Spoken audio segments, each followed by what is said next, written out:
जय माता दी। I am doctor महिमा, एस्ट्रोलॉजर एंड वास्तु कंसल्टेंट।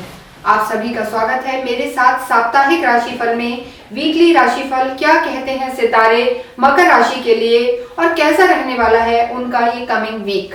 उससे पहले ये जानना जरूरी है कि क्या आपको पता है कि आपकी राशि कौन सी है, क्योंकि ये जो गोचर, ये जो ट्रांजिट हम आपको बता रहे हैं इस वीडियो में, ये आपकी चंद्र कुंडली के आधार पर हम बताएंगे। और हम ये मान के चल रहे हैं कि ये मकर राशि है, मून हमने यहाँ प्लेस करे हैं, पर मून बार बार चेंज भी होते रहते हैं। लेकिन ये आपको समझाने के लिए कि जहां भी आपका मून बैठा है, जहां भी आपका मून है, वहां अगर नंबर 10 लिखा हुआ है तो आप मान के चलें कि आपकी राशि कैप्रिकॉर्न है। इसके साथ ही जो स्थिति रहने वाली है इस वीक में 20 से 26 तक, जो मेन जो दो गोचर होने वाले हैं उनके बारे में मैं आपको बताती हूँ। कि देखिए, सबसे पहले हम देखते हैं मंगल की स्थिति। मकर राशि वालों के लिए 7th हाउस में इनके मंगल बैठे हुए हैं और मंगल कर्क में यानी 4 नंबर के साथ जब होते हैं तो नीच के हो जाते हैं। और इसके बाद जो इनका चेंज होने वाला है वो 21 जनवरी को, क्योंकि मंगल नीच के हैं और वक्री अवस्था में है, तो ये उल्टे चलेंगे और तब मंगल यहाँ पर इनके 6th हाउस में आ जाएंगे, यानी मिथुन में प्रवेश करेंगे। तो ये जो स्थिति रहने वाली है वो हम आगे डिस्कस करेंगे कि कैसे रहने वाली है। इसके बाद जो बुध की स्थिति है, बुध अगर हम देखते हैं तो अभी धनु राशि में है और 24 जनवरी को वो यहां से निकलकर और मकर में प्रवेश करेंगे, यानी मकर राशि वालों की खुद की राशि में। तो जो स्थिति इनकी 24 जनवरी के बाद होने वाली है, यहाँ सूर्य ऑलरेडी विराजमान है और बुध भी यहाँ पर आ जाएंगे। तो ऐसे में यहाँ पर बुध आदित्य योग बनेगा और मकर राशि वालों की स्थिति काफी स्ट्रॉन्ग और अच्छी होने वाली है इस वीक में। ये वीक इनका काफी अच्छा जाने वाला है, लेकिन कुछ चीजों को यहाँ समझना जरूरी है कि इनके जैसे 1st हाउस में अगर हम देखते हैं सूर्य है, बुध है, 24 जनवरी के बाद बुध आदित्य योग बनता है। इनके जो 2nd हाउस है यहाँ पर शुक्र शनि विराजमान है, 3rd हाउस में इनके राहु हैं, पंचम में इनके गुरु विराजमान है। उसके बाद जो 21 जनवरी को मैंने आपको बताया कि स्टार्टिंग ऑफ द वीक में स्थितियां बहुत अच्छी नहीं है, क्योंकि मंगल नीच के यहाँ पर विराजमान है और उसके बाद मंगल जब यहाँ आ जाएंगे तो भी स्थिति मंगल को लेकर मैं बहुत अच्छी नहीं कहूंगी, क्योंकि मंगल छठे घर में भी बहुत अच्छा प्रभाव नहीं देंगे। और 7th हाउस में जब शुरू में मंगल हैं तो इनके कहीं ना कहीं पति या पत्नी स्पाउस के घर में मंगल बैठे हैं, मैरिज वाले घर में बैठे हैं, तो वो स्थिति इनकी अच्छी नहीं है। लेकिन इसके अलावा भाग्य में इनके केतु है और 12th हाउस में इनके स्टार्टिंग में 24 जनवरी तक बुध विराजमान है। तो आगे हम देखते हैं कि किस तरीके से इन ग्रहों के घूमने पर इनके लाइफ में, हेल्थ में, इनके लव लाइफ में, करियर में क्या प्रभाव पड़ने वाला है।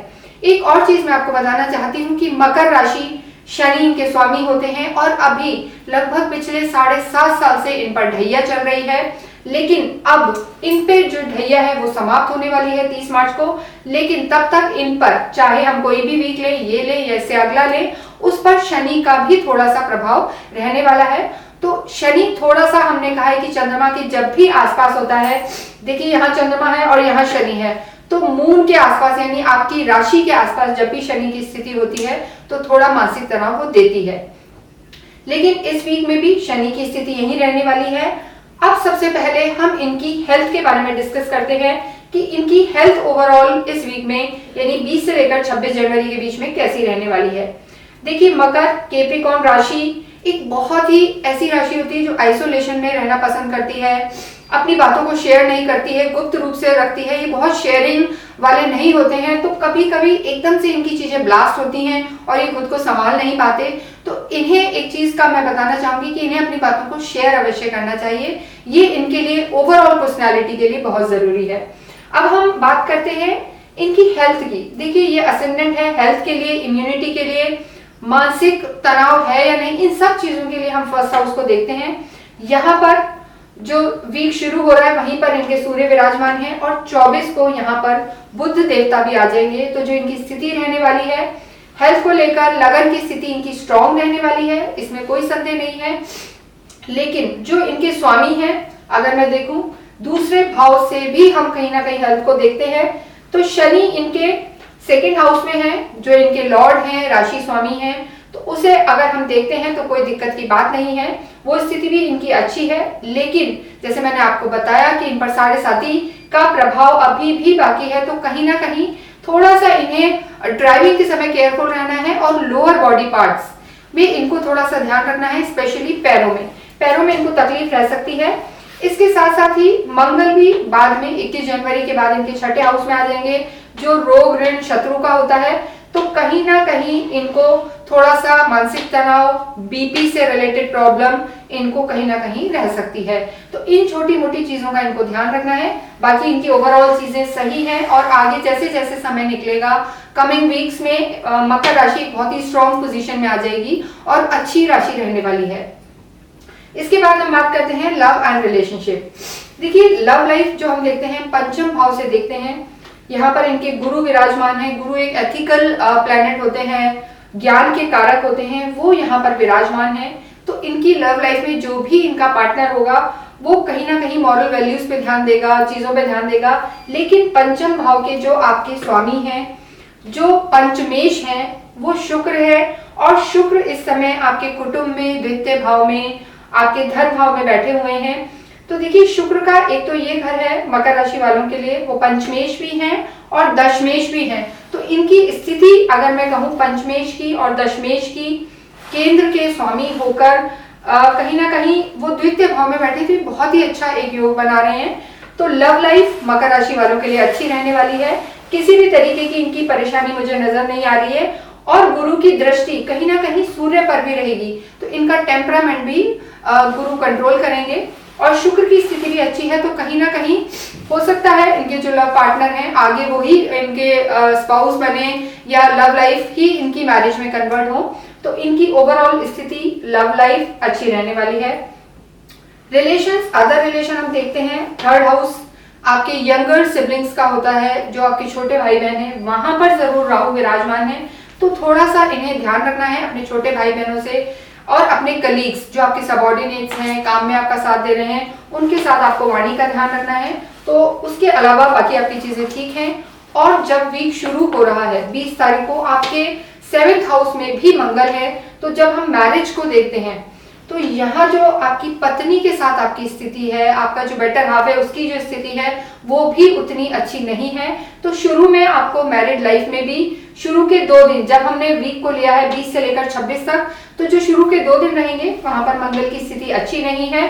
और चंद्रमा इसके स्वामी है, तो चंद्रमा आप जानते हैं हर 2.5 दिन में बदलते रहते हैं, जो आपके सप्तमेश है।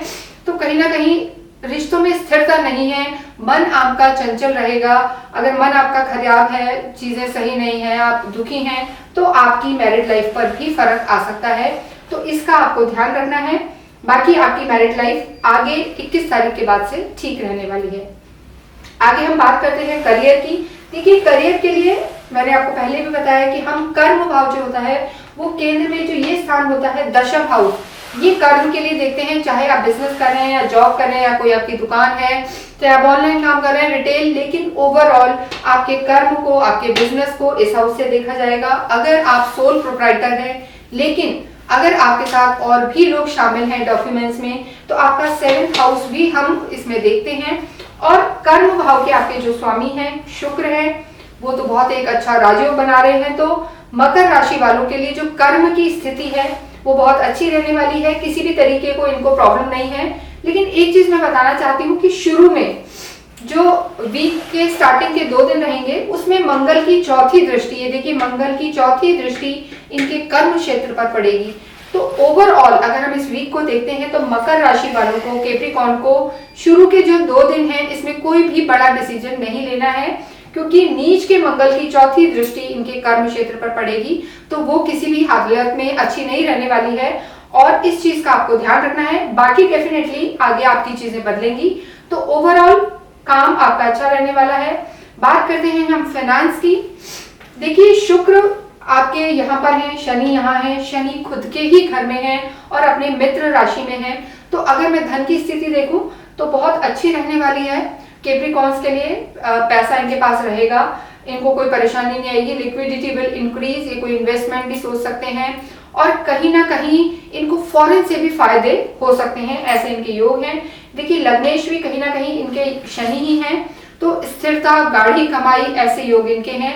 जो लोग हम कह सकते हैं कि जमीन से नीचे के काम करते हैं, यानी माइनिंग के बिजनेस में है या केमिकल्स, पेट्रोल या गैजेट से रिलेटेड इलेक्ट्रॉनिक्स, उन लोगों को इस वीक में बहुत फायदा होने वाला है। तो अगर वो कोई बड़ी डील करना चाहते हैं तो ये समय उनके लिए काफी अच्छा है।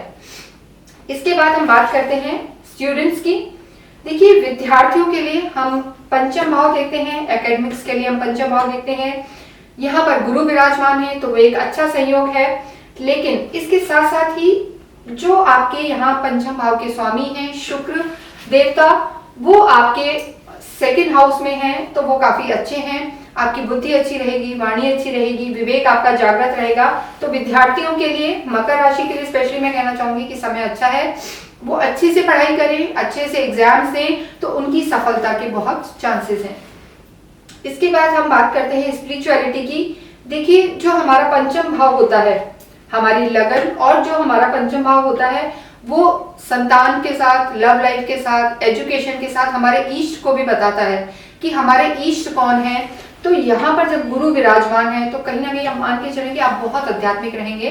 देखिए, वैसे भी आप 7 साल से लगभग परेशान हैं, और जब शनि आपके आता है, यानी 7.5 वगैरह चलती है, तो वो आपको सही गलत का निर्णय देती है, बताती है। आप अपने कर्म को सही करते हैं और वो आपको अपने आप से कनेक्ट करती है, वो कहीं ना कहीं आप आत्मा से जुड़ते हैं।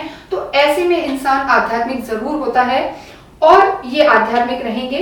गुरु यहाँ विराजमान है, गुरु की दृष्टि इनके नवम भाव भाग्य पर भी पड़ रही है, तो ऐसी स्थिति में इनकी स्थिति बहुत अच्छी है, आध्यात्मिक ये रहेंगे। सूर्य भी विराजमान है और गुरु की जो पोजीशन है वो भी अच्छी है। बस चीज सिर्फ इतनी सी है कि गुरु जो है पंचम में तो है लेकिन शुक्र के घर में है।